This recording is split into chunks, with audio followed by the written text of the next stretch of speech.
Alloh taolo aytadi: "Men sizlarga bergan ne'matlarimga shukr qilinglar va ota-onangizga shukr qiling. Onangizga qaysi bir odam agar ota-onasiga shukr qilsa, qanday qilar ekan?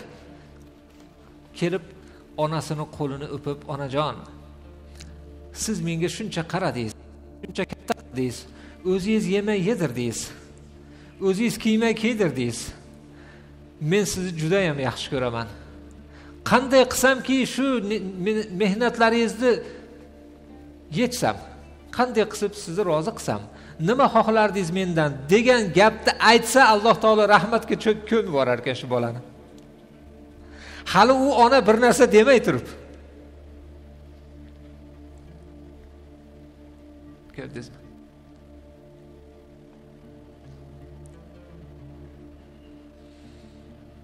La in shakartum la azidannakum va la in kafartum inna azabi lashadid. Alloh taolo aytadi: "Bandalarim,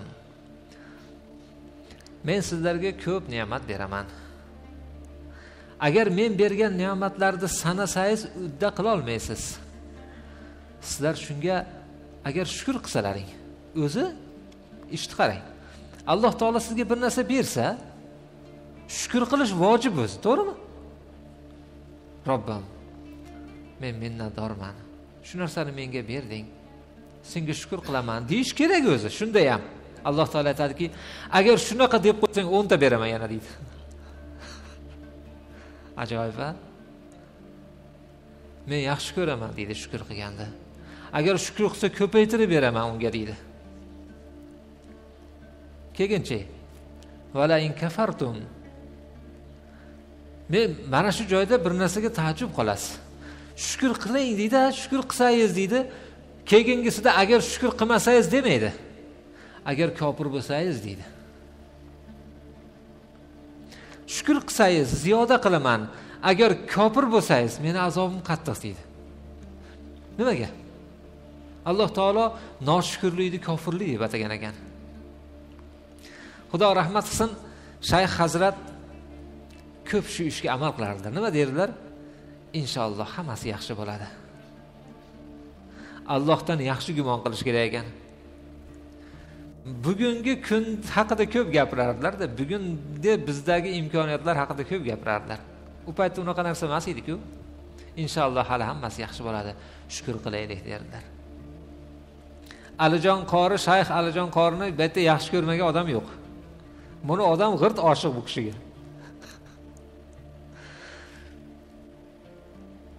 Misrni gullatib yurgan odam, bir o'zbek yigiti Misrda mashhur bo'lib, Misrni gullatayotgan odam, "Ey bolam" dedi-da, "Ke endi uyingga. Endi uyingni gullat. Endi vataningda bolalarini o'qit. O'zbeklar endi 10 xil qiroatda qiroat qilishsin." Bilasizmi bu ishlarga qancha bo'ldi? Oho. Amir Temurning zamonida kelgandi 10 xil qiroatda qiroat qilishlik shu yurtlarga. Ulug'bek, Mirzo Ulug'bek podshoh bo'lib turib 10 xil qiroatda madrasada dars berar ekanlar. Ko'ryapsizmi? U davrlar endi orzu bo'lib qolgandi. Mana endi yana bo'ladi inshaalloh. Agar bunga shukr qilsak, ziyoda bo'ladi. Alloh taolo va'da qilgan.